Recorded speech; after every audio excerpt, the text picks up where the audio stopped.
Hello dear student, myself Hetal Goswami from Ma Ashapura Vidya Sankul.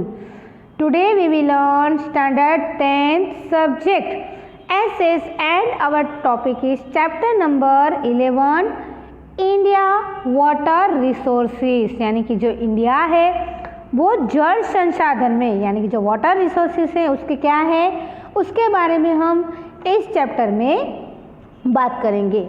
तो आप सभी जानते ही होंगे कि हमारे लिए ये जो वाटर है वो कितना इम्पोर्टेंट है। आप यहाँ पे देखें तो there is water is there in the life, यानी कि जल है वो जीवन है। आपने गुजराती में, हिंदी में, संस्कृत में बहुत सारे ऐसे स्लोगन्स देखे होंगे जिसके अंदर पानी को है वो सबसे ज़्यादा महत्वता दी गई है। जल है वो जीवन है, यानी कि जल के बिना पृथ्वी पर कोई भी प्रकार की जीवन की कल्पना नहीं हो सकती। क्यों नहीं हो सकती? क्योंकि हमें पानी के बिना बिल्कुल ही नहीं चल सकता। संसाधनों में हमारे पास और कोई विकल्प भी नहीं है, जिसकी उपयोगिता के कारण आज भी हम देखें तो इसकी यादी हम देखें तो बहुत सारी ऐसी जगहें हैं जहाँ पे पानी की कमी बहुत ही है, जिसके कारण पहले ही हम यहाँ पे देख लें तो हमारा कच्छ है, इसमें भी आज भी पानी की तंगी है वो बहुत ही है। अब यहाँ पे हम देखें तो इसकी उपयोगिताएं भी बहुत सारी हैं। समग्र सजीव सृष्टि के लिए और जीवन को टिकाने के लिए जल का यूज़ करना बहुत ही महत्व का है। कोई भी देश की समृद्धि का आधार उसकी खेती और उसमें यूज़ किए गए जल के ऊपर से हैं। जल की विशेष ज़रूरियात को पूरी करने के लिए, पानी पीने के लिए, परंतु कोई भी कार्यों में उसका जो घरेलू कार्यों में उसकी उपयोगिता सबसे ज़्यादा रहती है। कोई भी बात को ध्यान में रखते हुए पानी का विवेकपूर्ण यूज़ है वो हमें आज भी करना चाहिए।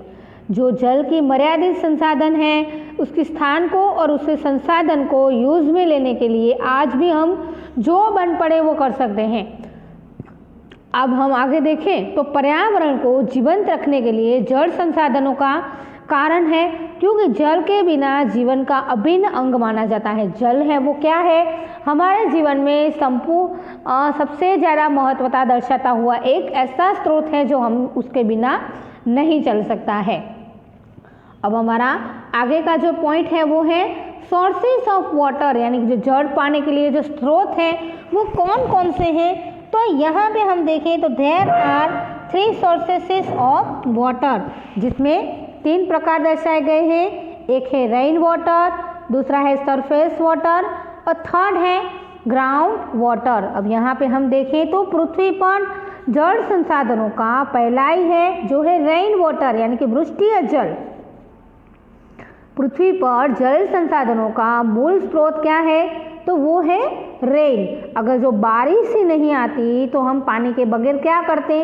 इसके लिए जो नदी है, सरोवर है, जो झरने होते हैं, यहाँ पे आप देखें रिवर्स, लेक, स्ट्रीम्स, वेल, ये सारी चीज़ों को बनने के लिए ये जो रेन है वो बहुत ही इम्पोर्टेंट है। उसके बाद है सरफेस वाटर, यानी कि पृष्ठीय वाटर। अब वो क्या है? The water on the surface is earth is found of the form of river, lake, pond, sea, streams। ये सारी चीज़ों में से हम ये जो सरफेस वाटर है हम पा सकते हैं। It is called surface water. Rivers are the main sources of surface water। ये सरफेस वाटर के लिए सबसे महत्व का क्या है तो वो है हमारा ये जो नदी में बनाया गया ये जो नदी का जो नदियां हैं, रिवर्स है, वो सबसे ज़्यादा महत्व की हैं। इसी तरह से आगे हम देखें यहाँ पे तो वो पॉइंट है ग्राउंड वाटर का। अब यहाँ पे ये जो ग्राउंड वाटर है वो क्या है, हम यहाँ पे देखें तो ये जो ग्राउंड वाटर है यानी कि मुख्य स्रोतों की भूमिगतों में सबसे ज़्यादा स्थान इसका आता है। किसका आता है तो ग्राउंड वाटर का। अब ये जो ग्राउंड वाटर है वो क्या है उसके बारे में हम यहाँ पे देखें तो पृष्ठीय जल पे यानी कि सरफेस वाटर के अवशेष शोषण के कारण भूमिगत जल प्राप्त होता है। भूमि के अंदर हमें ये जो जल है वो पा सकते हैं। ऐसे ये जो ग्राउंड वाटर है उसका जो जत्था है वो हमें कुछ प्रमाण में ही मिल सकता है।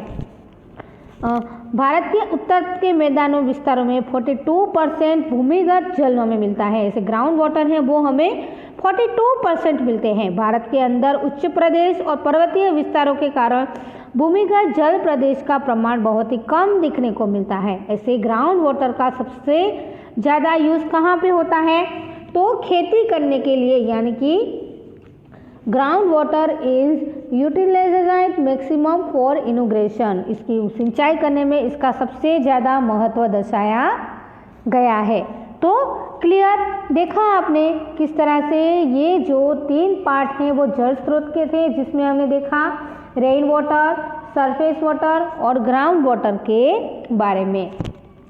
इसके बाद का हमारा जो नेक्स्ट टॉपिक है वो है वाटर रिसोर्सेज एंड यूज़, यानी कि ये जो जल संसाधन है और इसका यूज़ क्या है उसके बारे में हम यहाँ पे देखें।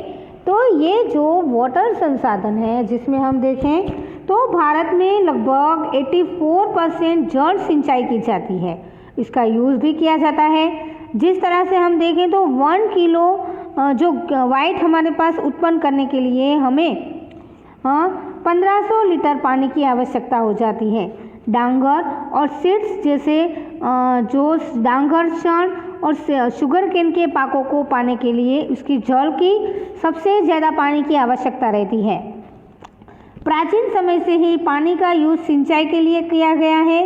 कावेरी नदी में से, कावेरी जो रिवर से वहाँ पे ग्रैंड एनिकेट नाम से जानी जाए, जो नहर का निर्माण दूसरी सदी में किया गया था। 1882 में उत्तर प्रदेश की पूर्वीय यमुना नहर में इसका निर्माण किया गया था। हम देखें तो भारत की सिंचाइयों में, अब यहाँ पे हम जो टॉपिक देख रहे हैं वो है इरिगेशन का। तो भारत में इरिगेशन के मुख्य 3 माध्यम बताए गए हैं। भारत में इरिगेशन के लिए 3 इसके जो पार्ट्स हैं बताए गए हैं। पहला जो है वो है wells and tubewells, canals and ponds, यानी कि जो कैनाल होती हैं, जो तालाब होते हैं, जो कुएं होते हैं, ट्यूबवेल होती हैं, उसके द्वारा इसका जो संसाधन है वो किया जाता था। ट्यूबवेल की सिंचाई है वो इरिगेशन है, वो किस तरह से किया जाता?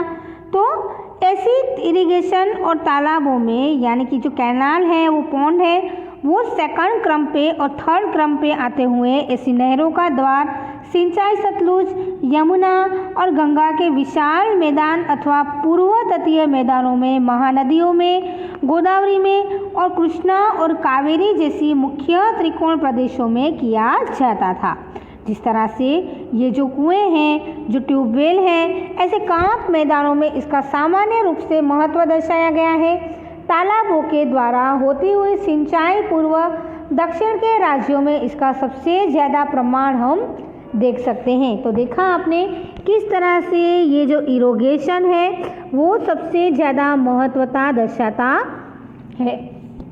इसके बाद का जो टॉपिक है वो है मल्टी प्रॉपर प्रोजेक्ट, यानी कि किस तरह से ये जो मल्टी प्रॉपर प्रोजेक्ट है यानी कि बहुहेतुक योजनाएं हैं वो भारत में महत्व की हुई। उसमें हम देखें यहाँ पे तो भारत में ऐसी छोटी छोटी नदियाँ होती हैं। भारत के अंदर जल परिवहन तो सबसे ज़्यादा समृद्ध है।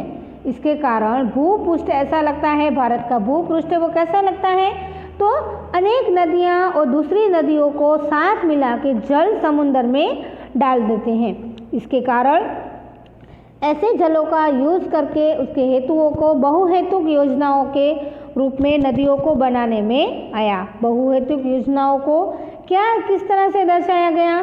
तो ऐसी नदियों को खीनों के साथ संकलने के बाद, विभिन्न समस्याओं का हल निकालने के बाद पूर्ण नियंत्रण, जमीन का धुआं अटकाना, सिंचाई और पेयजल को युद्ध में लेना, उद्योगों में, वसाहतों में दिया गया जो पानी है, विद्युत उत्पादन है, आंतरिक जल की जो परिवहन की, मनोरंजन की और वन्य जीवों की जो संस्थाएं हैं, मत्स्य पालन की जो समस्याएं हैं उसको सुलझाने के लिए यहाँ पे मल्टी प्रपोज जो प्रोजेक्ट हैं वो यहाँ पे किए गए।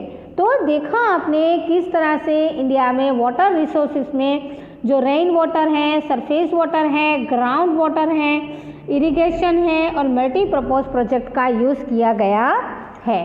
तो इसी तरह से अलग अलग योजनाओं का यूज़ करके हमें यहाँ पे नेक्स्ट पेज में दर्शाया गया है, एक बॉक्स दिया गया है जिसके अंदर major multi purpose project of India यानी कि भारत की जो मुख्य बहुहेतुक योजना है उसके बारे में हमें यहाँ पे बताया गया है। उसे हम देखें तो मल्टी प्रपोज प्रोजेक्ट सेकंड है रिवर और थर्ड है लाभान्वित राज्य यानी कि स्टेट टू बी बेनिफाइड। तो यहाँ पे पहले कौन सा है तो भाखड़ा एंड नांगल यानी कि जो भाखड़ा और नांगल बहुहेतुक योजना बनाई गई जो सतलुज नदी पे बनाई गई और उसके राज्य हैं पंजाब, हरियाणा और राजस्थान। उसके बाद कोसी प्रोजेक्ट बनाया गया, कोसी मल्टी प्रपोज प्रोजेक्ट बनाया गया जो कोसी नदी पे बनाया गया और उसकी जो योजना है वो बिहार राज्य को मिली। इसके बाद है दामोदर और दामोदर विले जो दामोदर नदी पे बनाया गया, इसका जो यूज़ है वो झारखंड और वेस्ट बंगाल को मिला। इसके बाद है हीराकुंड जो महानदी में से ओडिशा राज्य को मिला। उसके बाद है चंबल खीन, चंबल विलेज जो चंबल नदी पे बनाया गया मध्य प्रदेश और राजस्थान में। इसी तरह से नागार्जुन सागर कृष्णा नदी पे आंध्र प्रदेश तेलंगाना में, ठीक है। इसके बाद है कृष्णराज सागर जो कावेरी नदी पे और कर्नाटक और तमिलनाडु इसके राज्य बने। इसके बाद है तुंगभद्रा जो तुंगभद्रा नदी पे बनाया गया, इसमें राज्य है कर्नाटक और आंध्र प्रदेश। उसके बाद है नर्मदा विले सरदार सरोवर जो नर्मदा नदी पे आया है मध्य प्रदेश, गुजरात, राजस्थान और महाराष्ट्र। इसी तरह से कडाना और वणाक बोरी जो महिसागर नदी में बनाया गया जिसके राज्य हैं गुजरात। उकई कांकरापार जो उसकी नदी है तापी और उसकी जो रिवर के जो अलग अलग जो बेनिफाइड राज्य हैं वो हैं गुजरात। इसके बाद है धरोई डैम, इसके बाद हम देखें तो साबरमती नदी और गुजरात में। तो देखा आपने किस तरह से यहाँ पे भारत के जो मेजर जो multi purpose project of India में अलग अलग राज्यों को अलग अलग नदियों के द्वारा ये जो मल्टी प्रपोज प्रोजेक्ट है उसका लाभ मिला। इसके बाद हमारा जो टॉपिक है कि distribution of area under irrigation यानी कि सिंचाई क्षेत्र का जो वितरण है वो किस तरह से किया गया उसके बारे में हम नेक्स्ट वीडियो में देखेंगे। तब तक आप इसे घर पे रीड करें और इसमें से कोई जो कुछ पॉइंट आपको लिखने के लिए लगे तो आप उसे लिखें। Thank you very much, take care.